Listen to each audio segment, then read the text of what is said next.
Assalamualaikum warahmatullahi wabarakatuh. Rahayu Rahayu Sagung Dumadi. Hebatnya kepemimpinan Ratu Kalinyamat.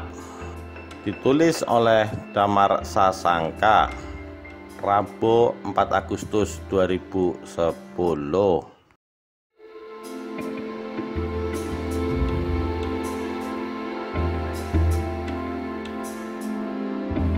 Sejak terjadinya perebutan tahta di Demak, nama Ratu Kalinyamat muncul dalam panggung sejarah Indonesia, khususnya sejarah Jawa.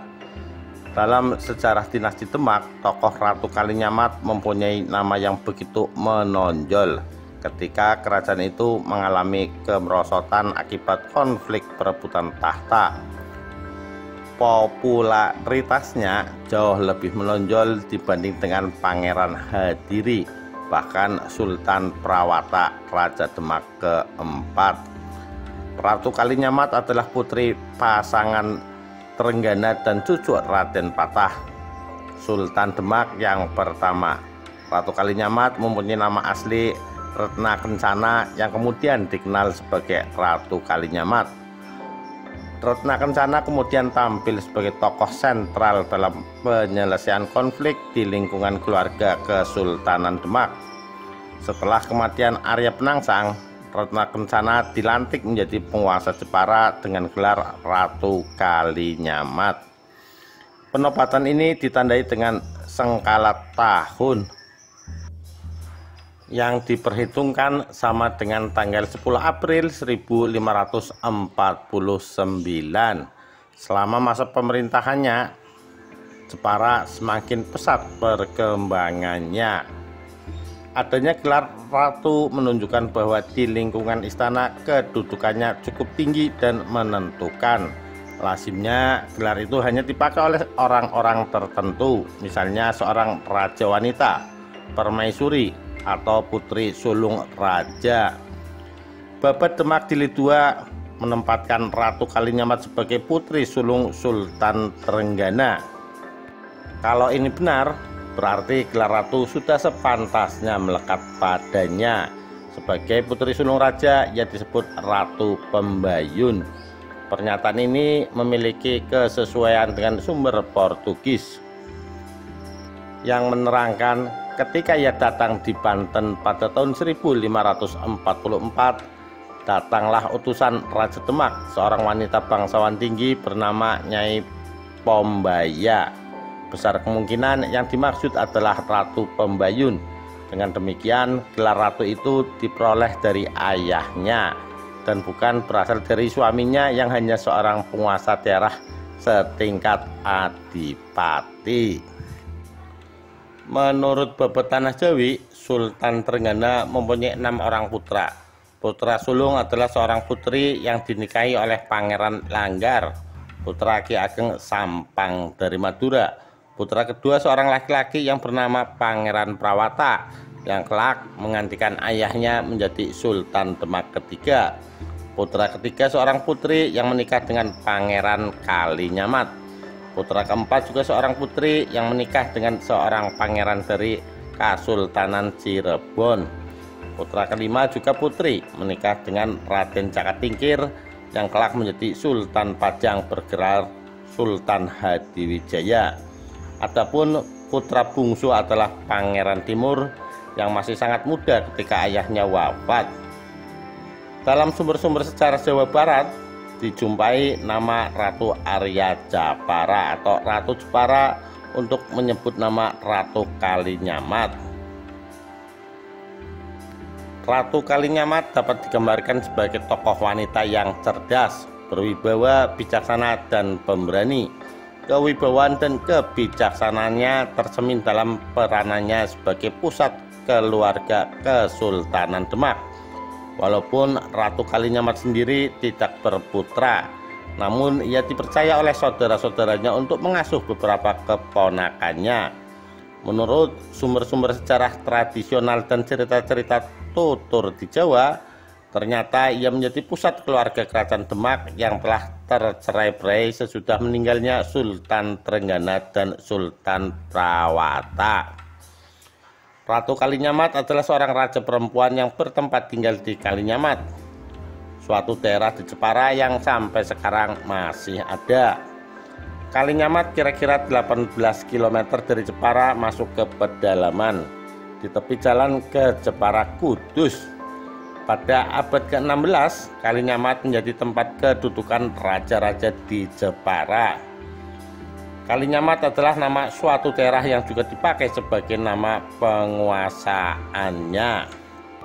Diperkirakan bahwa selama menjadi penguasa Jepara, Ratu Kalinyamat tidak tinggal di Kalinyamat, akan tetapi di sebuah tempat semacam istana di kota pelabuhan Jepara. Sumber-sumber Belanda awal abad ke-17 menyebutkan bahwa di kota pelabuhan terdapat semacam istana raja. Hal ini berarti bahwa Ratu Kalinyamat sebagai tokoh masyarakat bahari memang tinggal di kota pelabuhan. Sementara daerah Kalinyamat hanya dijadikan sebagai tempat peristirahatan. Ratu Kalinyamat dikenal sebagai tokoh historis legendaris yang dibicarakan masyarakat dengan berbagai versi. Sebagai akibat dari peperangan Arya Penangsang, di Jepara terdapat toponim-toponim nama desa yang berhubungan dengan cederanya Pangeran Hadiri oleh prajurit Arya Penangsang hingga tewas.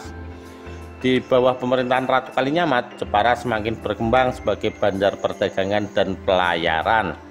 Ratu Kalinyamat tidak saja memegang peranan penting dalam politik dan pemerintahan, tetapi juga menguasai sumber-sumber ekonomi terutama hasil perdagangan dan pelayaran seberang laut.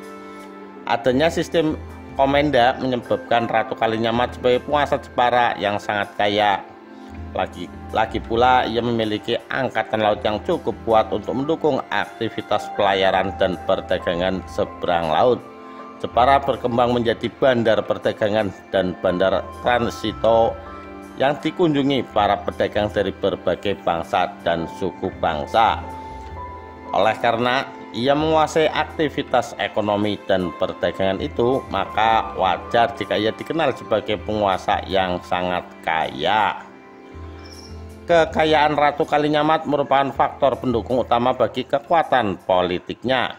Berkat kekayaannya, ia memiliki armada angkatan laut yang kuat untuk melakukan serangan terhadap Malaka pada tahun 1551 dan 1574.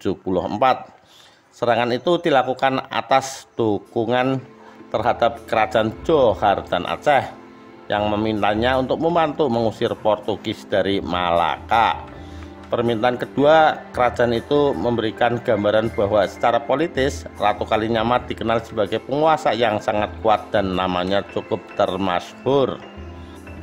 Popularitasnya sebagai kepala pemerintahan tidak hanya dikenal di kawasan Nusantara bagian barat saja, tetapi juga di Nusantara bagian timur. Keberaniannya melawan kekuatan asing telah dikenal di sepanjang Nusantara dari Aceh, Johor hingga Maluku. Di samping itu, Ratu Kalinyamat dapat menjalankan politik persahabatan dengan kerajaan pedalaman sehingga dapat memelihara stabilitas politik. Dalam masa pemerintahannya, ia tidak mempunyai musuh. Sebagai pewaris kekuasaan Kesultanan Demak, Ratu Kalinyamat memegang peranan yang terpenting dibanding dengan penguasa-penguasa yang lain di pantai utara Jawa pada abad ke-16. Sebagai pemersatu keluarga Kesultanan Demak, Ratu Kalinyamat mempunyai pengaruh yang cukup kuat di wilayah Banten dan Cirebon. Ia juga mampu mempertahankan konsolidasi keluarga Kesultanan Demak. Tidak berlebihan kiranya apabila Ratu Kalinyamat disebut sebagai tokoh pemimpin keluarga Kesultanan Demak dan kepala pemerintahan yang terkuat dari dinasti Demak. Hanya Jeparalah yang mampu mempertahankan eksistensi dan peran Demak sebagai kerajaan yang bercorak maritim di pantai utara Jawa pada abad ke-16 yang memiliki kebesaran seperti pendahulunya. Dengan mempelajari kehidupan dan peranan Ratu Kalinyamat, diperoleh pandangan yang lebih lengkap mengenai perkembangan historis peranan dan kedudukan wanita Indonesia. Ratu Kalinyamat menggambarkan sosok wanita yang tidak dibatasi oleh tradisi. Aktivitas dan peranan Ratu Kalinyamat memberikan suatu bukti bahwa tidaklah benar jika wanita Jawa dari kalangan bangsawan tinggi sangat dibelenggu oleh kungkungan feodalisme. Kasus Ratu Kalinyamat jelas membuktikan bahwa wanita kalangan bangsawan justru mempunyai peluang yang lebih besar untuk tampil guna memainkan peranan penting yang sangat dibutuhkan, baik dalam bidang politik maupun ekonomi. Peluang untuk dapat melakukan peranan penting dalam bidang politik karena didukung oleh wewenang tradisionalnya, terutama karena keturunan. Ratu Kalinyamat telah melakukan aktivitas-aktivitas nyata bagi negaranya. Demikian kisah hebatnya kepemimpinan Ratu Kalinyamat. Sekian, terima kasih. Wassalamualaikum warahmatullahi wabarakatuh.